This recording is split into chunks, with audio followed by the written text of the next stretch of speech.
Hello friends, ఎలా ఉన్నారు? నేనైతే చాలా చాలా బాగున్నాను. వెల్కమ్ బ్యాక్ టు మీ యోషి బ్లాగ్స్. టుడే రెసిపీ వచ్చేటప్పటికి కొత్తిమీర పచ్చడి చాలా వరకు అందరూ పచ్చిమిరపకాయలతోటే చేస్తారు. నేను మాత్రం ఒక 2-3 టైమ్స్ నుంచి ఎండుమిర్చితో ట్రై చేద్దామని చెప్పేసి కొంచెం డిఫరెంట్గా ట్రై చేస్తున్నాను. సో టేస్ట్ అయితే మాత్రం చాలా చాలా బాగుంటుంది.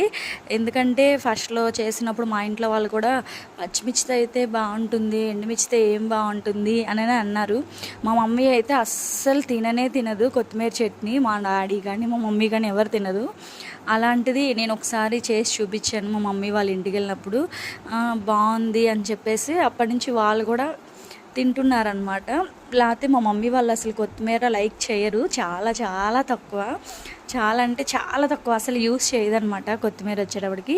దీని ప్రాసెస్ ఏంటి, ఎలా చేయాలి ఏంటి అనేది నేనైతే మీకు ఇప్పుడు డీటెయిల్స్గా చెప్తానమాట. నేను ఒక కట్ట కొత్తిమీర అయితే తీసుకున్నాను, అది బాగా కట్ చేసుకున్నాను. నేనైతే ఆకులుగా తుంచలేదు, కట్ చేసేసుకొని సన్నగా బాగా వాష్ చేసేసుకొని ఒక 2-3 టైమ్స్ అయితే వాష్ చేయాలి ఫ్రెండ్స్.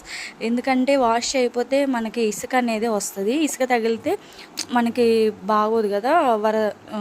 చేయాలంటే ఏదోలాగా అనిపిస్తుంది, టేస్ట్ కూడా మనకు అంతగా అనిపిస్తుంది, మట్టిగా ఉంటుంది తింటుంటే. సో బాగా 2-3 టైమ్స్ వాష్ చేసేసుకొని నేను క్లాత్ తీసుకొని ముందైతే ఫస్ట్ వాష్ చేసుకున్న తర్వాత చిల్లుల గిన్నెకు వేసేసాను. ఆ తర్వాత క్లాత్ ఒకటి తీసుకొని క్లాత్లో ఆరబెట్టేశాను. మాకైతే ఇంట్లో కిచెన్ తర్వాత స్పేస్ ఎక్కువ ఉంటుంది అనమాట, ఎండ బాగా వస్తుంది. సో అందుకని నేను ఎండలో అయితే ఒక 10 మినిట్స్ ఆరబెట్టేసేసాను. ఫ్యాన్ కింద పెట్టే వాళ్ళకి ఏంటంటే ఒక 15 మినిట్స్ 20 మినిట్స్ అయితే సరిపోతుంది. లేదు ఎండ ఉందక్క మాకు, మేము ఎండలోనే పెట్టేస్తాము అని చెప్పే వాళ్ళకి మాత్రం ఒక 10 మినిట్స్ చాలు.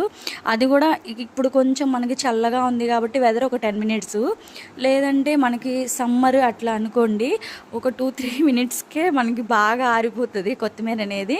ఆ తర్వాత కొత్తిమీర ఆరిపోయిన తర్వాత నేను ధనియాలు ఆయిల్ లేకుండా వేయించేసేసాను.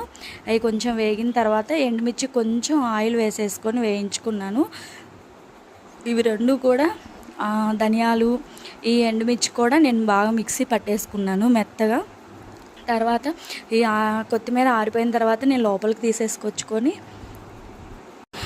కొత్తిమీర ఆరిపోయిన తర్వాత తీసుకొచ్చేసేసి బాండీ పొయ్యి మీద పెట్టేసేసి మళ్ళీ కొంచెం ఆయిల్ అయితే వేసేసి నేను సిమ్లో పెట్టే వేయించుకున్నాను ఫ్రెండ్స్. హైలో అయితే అస్సలు పెట్టలేదు, ఎందుకంటే హైలో పెడితే మాడిపోతుంది, సరిగా వేగదు కదా. సో నేనైతే సిమ్లోనే పెట్టి చేస్తాను ఏదైనా సరే మ్యాక్సిమము. లేదు హైలో కావాలి అనుకుంటే మాత్రం మనకి వెంటనే కుక్ అయినట్టు అనిపించదు, మాడిపోతుంది, ఆకంతా అంటుకుపోతుంది అనమాట. ఈ మిక్సీ పట్టిన ఎండుమిర్చి ధనియాలు ఉన్నాయి కదా, ఈ కొత్తిమీర కూడా వేగిన తర్వాత మిక్సీ పట్టిన దాంట్లోనే ఈ కొత్తిమీర కూడా వేసేసి నేను చింతపండు అయితే చిన్న నిమ్మకాయ సైజ్ అంత తీసుకున్నాను. ఎందుకంటే నేను కట్ట తీసుకున్నాను కదా కొత్తిమీర వచ్చేటప్పటికి, నాకు చిన్న నిమ్మకాయ సైజ్ అంత పట్టింది. కారం ఉప్పు వచ్చేటప్పటికి పులుపు వచ్చేటప్పటికి మీరు ఎంత తినగలుగుతారో అంతే వేసుకోండి.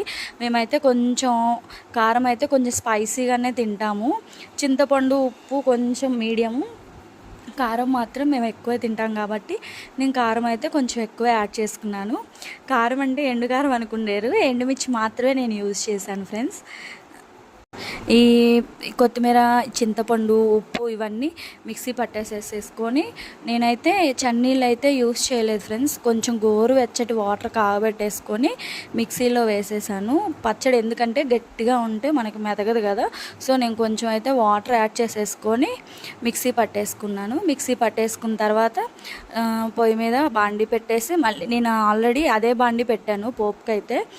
పచ్చెనపప్పు, మినపప్పు, పోపు గింజలు అన్నీ వేసేసేసి ఎండుమిర్చి వేసేసి నేను పచ్చడికైతే పోపు పెట్టానని చెప్పాను కదా, ఆ పోపు వేగిన తర్వాత నేను అందులోనే పచ్చడి అయితే వేసి ఒక 2-3 మినిట్స్ వరకు సిమ్లో పెట్టేసి వేయించాను ఫ్రెండ్స్. అప్పుడే మనకి టేస్ట్ బాగా వస్తుంది. దీనికైతే కొంచెం ఆయిల్ ఎక్కువ వేసుకుంటేనే బాగుంటుంది, ఆయిల్ తక్కువ వేస్తే మాత్రం టేస్ట్ అనిపించదు ఫ్రెండ్స్. ఓకే, అలాగే మీరు కూడా మీ ఇంట్లో ట్రై చేసి ఎలా ఉందో నాకు కామెంట్స్లో అయితే చెప్పండి. నా యోషి వ్లాగ్స్ని సబ్స్క్రైబ్ చేసుకోండి, లైక్ చేయండి, షేర్ చేయండి, కామెంట్ చేయండి. అలాగే మీకు తెలిసిన వాళ్ళకి కూడా చెప్పండి. మీ సపోర్ట్ నాకు ఎప్పుడు ఇలాగే ఇస్తారని చెప్పేసి నేను ఆశిస్తున్నాను. Okay friends, bye bye.